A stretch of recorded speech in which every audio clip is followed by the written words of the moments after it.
Sebuah sekolah menengah atas di Surabaya memiliki cara unik untuk membuat muridnya semangat. Sekolah tersebut mengadakan kursus. Uniknya, kursus ini bukan kursus seperti kebanyakan yang ada di sekolah. Sekolah tersebut mengadakan kursus game fenomenal saat ini yang masih digandrungi oleh anak kecil hingga orang tua, yakni Mobile Legends. Tentu saja hal ini menjadi sorotan warganet lantaran dinilai cukup berani tampil beda dalam pengembangan bakat anak didiknya.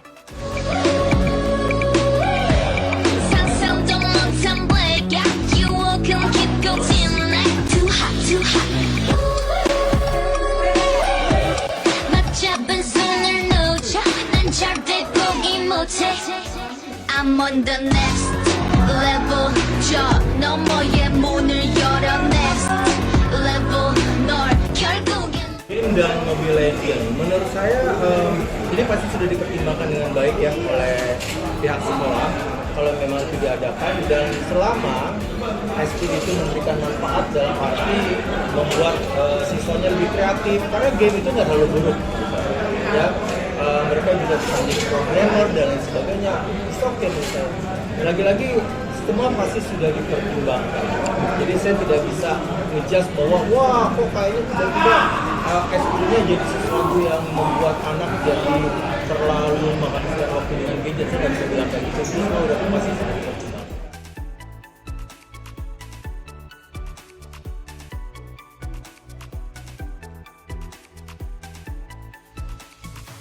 Jika dilihat, mereka dibimbing oleh salah satu gamer profesional. Siapa yang tak ingin menjadi mahir dalam bermain game fenomenal itu? Bahkan ruangan kelas itu tampak dipenuhi oleh para siswa yang kebanyakan para laki-laki. Tentu saja, kursus yang tak biasa itu membuat para siswa berlomba-lomba untuk ikut di dalamnya. Prestasi itu tidak selalu akademis, karena saya salah satu orang yang hidup dengan bakat dan kreativitas. Jadi ijazah saya sampai detik ini tidak pernah digunakan untuk melamar pekerjaan. Karena saya benar-benar bekerja berdasarkan kreativitas dan bakat saya. Bukan berarti sekolah tidak penting, tapi artinya ada orang-orang yang ditakdirkan oleh Tuhan untuk bekerja dengan bakat dan kreativitas. Ada yang orang ditakdirkan bekerjalah dengan ijazahmu, bekerjalah dengan warisan orang tuamu, bekerjalah dengan keberuntunganmu. Jadi semua orang punya jalan hidup masing-masing.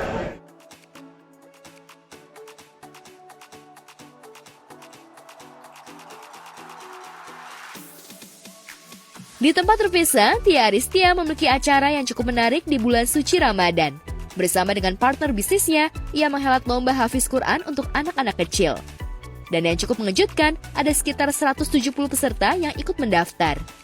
Namun dari 170 tersaring menjadi 20 besar yang bakal memperebutkan juara 1, 2, dan 3.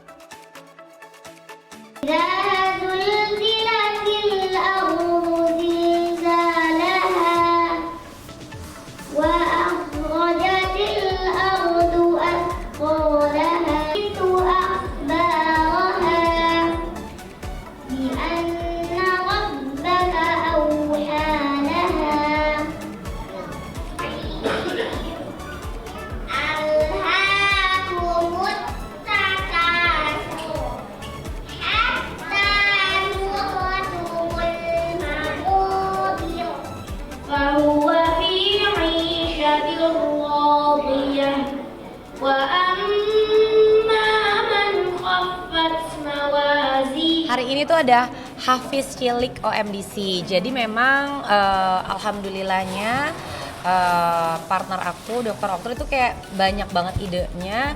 Kemarin kita udah sempat acara lomba mewarnai. Jadi kita kayak bikin aktivitas-aktivitas yang bikin anak-anak tuh semakin kreatif, tapi bisa jadi kayak pengalaman dan tambahan prestasi buat mereka gitu. Dan ini kan udah mau menjelang bulan suci Ramadan.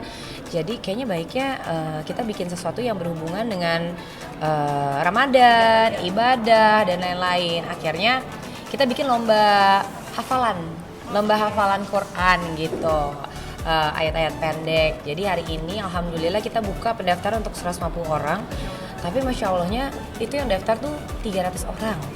300 orang sampai kita harus benar-benar kayak ngebatasin banget.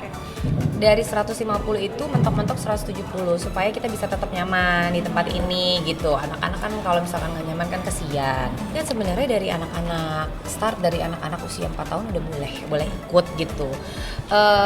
Kita bukan benar-benar kayak mau nyari yang udah fasih banget. Namanya anak-anak itu butuh berproses, butuh belajar. Kita menyediakan wadah tuh supaya anak-anak tuh berani untuk maju ke depan panggung, kita siapin panggung. Terus udah gitu mereka ketemu sama teman-temannya. Terus mereka tahu, oh ada lagi nih yang lebih bagus dari aku. Jadi kayak memacu mereka untuk kedepannya bisa belajar lebih baik lagi, lebih giat lagi, lebih ke situ sih ya. Jadi dari total 170 peserta anak-anak itu kita udah pilih 20 orang dan 20 itu masya Allah tabarakallah tuh bagus-bagus banget. Nah ini tadi kan seharusnya dia akan pakai fishbowl gitu, nanti bacain surat kan. Tapi kayaknya akan kita tambah lagi dengan sambung ayat untuk menambah poin karena susah banget tentuinnya semuanya bagus-bagus.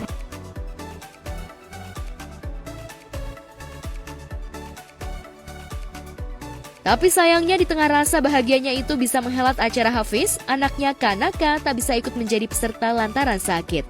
Padahal putra pertamanya itu sudah mempersiapkan diri untuk bisa ikut dalam lomba. Namun takdir berkata lain, Kanaka harus sakit dan tak bisa ikut dalam perlombaan. Kanaka udah latihan di rumah beberapa ayat buat nantinya dibacain di sini. Tapi qadarullahnya tadi pagi banget itu demam. Jadi Kanaka itu dia tuh lagi sering batuk karena amandelnya suka bengkak. Kebetulan hari ini lagi bengkak lagi dan tadi udah kita bawa ke dokter karena batuknya kencang banget. Adiknya yang sakit sebenarnya. Adiknya batuk, kakaknya sehat. Tadi pagi kok demam gitu. Demam pas kita cek amandelnya bengkak gitu. Jadi tadi langsung dibawa ke dokter.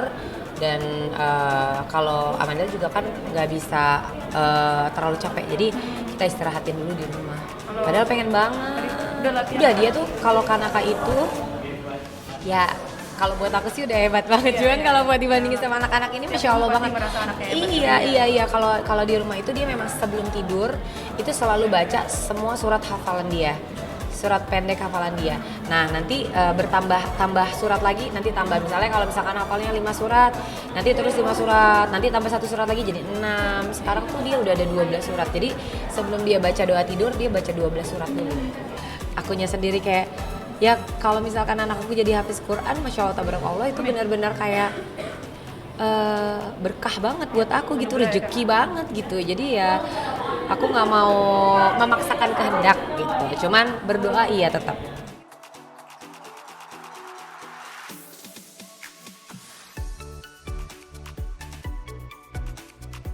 Meski tak bisa ikut dalam perlombaan Hafiz, Tia turut bahagia lantaran di Ramadan tahun ini Kanaka akan berpuasa full. Dan ini menjadi tahun pertama Kanaka untuk puasa 1 bulan Ramadan. Bahkan Tia dan suami juga bakal memberikan sebuah hadiah jika Kanaka bisa menjalani puasa full di bulan Ramadan tahun ini. Kanaka tuh tahun ini baru tahun pertama yang insya Allah 1 bulan full. Jadi tahun lalu udah pernah kita coba satu hari full gitu. Cuman waktu itu ya itu balik lagi gitu, fisiknya mungkin nggak kuat juga gitu ya. Tapi itu dia tantangan ibu-ibu ya, karena anak-anak tuh udah susah makan ya. Sama nggak sih sama aku, anak-anak tuh udah susah makan. Ketika anak-anak puasa 1 hari full tuh kita padahal kan bagus ya gitu, tapi kayak ada rasa nggak teganya, khawatirnya, berat badan turunnya ya seperti itu ya. Tapi makanya itu dia bukan cuma anak kita aja yang harus berusaha, tapi orang tuanya juga harus berusaha gitu. Bismillah ya, mudah-mudahan tahun ini bisa lebih banyak lagi untuk puasanya gitu ya. Syukur-syukur bisa full.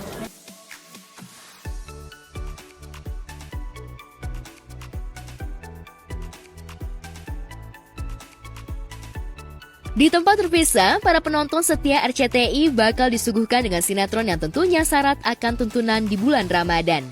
Seperti komitmen RCTI untuk menyajikan berbagai program layar drama teroke yang tak kalah serunya dari waktu menjelang sahur hingga menjelang buka puasa. Salah satunya adalah sinetron TKP Para Wali. Sinetron tentu saja berkisah ihwal sebuah perkampungan yang berisikan beberapa rumah dengan segala sengkaratu permasalahannya. Lu rusak, gua rusak. Ini perempuan. Gua akan eksekusi wanita ini. Fatimah, kita berangkat. Sejak ibu meninggal, terjadi banyak perubahan pada ayah. Main sama teman lama nggak boleh, sama teman baru juga nggak boleh. Ayah takut kamu kenapa-napa. Pantes Badan gue kayak layak. Saya pengen pesen Bu Yasin tanggal kematiannya. Pengennya sih hari ini, Bang.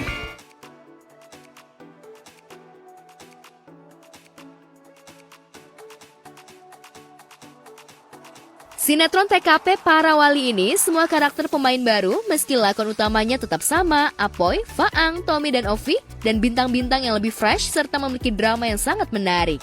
Ada beberapa konflik yang mewarnai sinetron tersebut.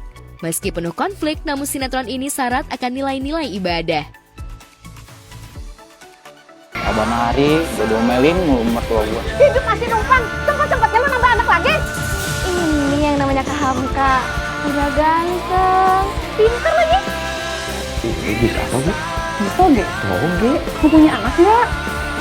Kemana lo? Bawa azan bawahnya. Urusan azan gue yang pegang. Jangan coba-coba nyolong pahala azan gue. Pantas gitu masuk ke tempat sesuci ini. Terus kita sholat di mana, Bang? Mari.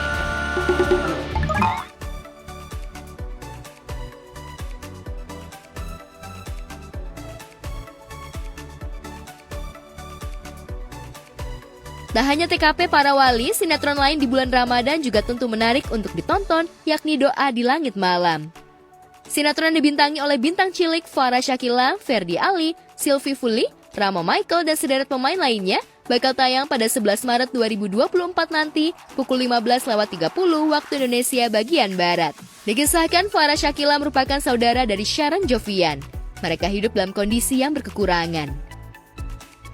Senengnya pulang disambut sama anak-anak ayah. Anda ingin ibu, ayah, Kak Sharma sehat terus, biar kita bisa sama-sama terus. Bahkan anak-anak pun ngerasain hidup susah, Mas. Mereka berhak bahagia seperti anak-anak lainnya.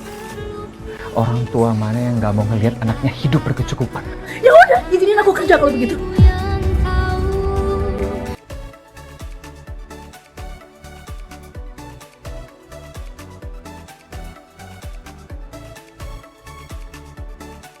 Konflik dan drama keluarga ini juga bakal menguras air mata. Apalagi Sylvia Fully harus meninggalkan keluarganya lantaran tak tahan hidup dalam kubang kemiskinan. Ditambah sang suami harus di-PHK dari tempatnya bekerja. Maafin ibu, nak. Ibu akan mencari jalan keluarnya dengan cara ibu sendiri. Kamu aja kerja gak becus, makanya kamu di-PHK di perusahaan kamu. Aku kerja bukan untuk cari kesenangan aku cari duit buat keluarga aku. Cari uang sih cari uang, tapi gak gitu caranya kan? Aku udah capek hidup susah sama kamu.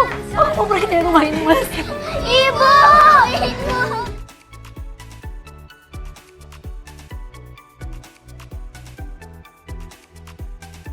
Penasaran dengan kisah sinetron Doa di Langit Malam? Saksikan kisahnya mulai tayang 11 Maret 2024 pukul 15.30 sore hanya di RCTI.